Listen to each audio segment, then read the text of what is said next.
ખંભાતના આદિષ્ટાત્રી શ્રી કોલંબા માતાજી, તેમનું મંદિર ખંભાતના કોલમપાડા વિસ્તારમાં આવેલું છે. તો આવો જાણીએ તે મંદિરની કથા.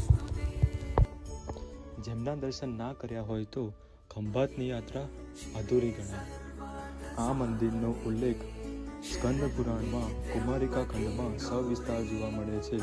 નારદજી અર્જુનને કહે છે, માતાજીએ મને કહ્યું હતું કે હું જ્યાં નિવાસ કરું છું ત્યાં કૂપ હોવો જોઈએ.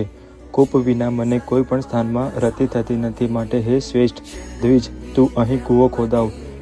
હે અર્જુન, એમ કહેવાયેલા મેં દર્ભના મૂળથી ત્યાં કૂવો ખોદ્યો. કૂવામાં સાક્ષાત રુદ્રાણી પ્રકટ થયા.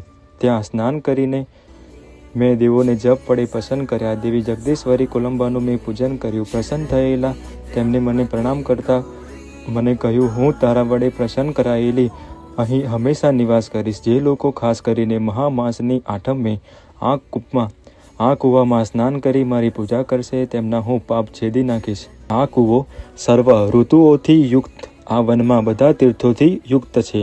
મેરુની પાસે જે રુદ્રાણીનો કૂપ છે તેની બરોબર આ કૂપ છે. હે નારદ, પ્રયાગથી, ગંગાથી, ગયાથી પણ આ કૂપનું સ્નાન હું અધિક કહું છું. હે તપોધન, તારા કહેવાથી હું અહીં રહીશ.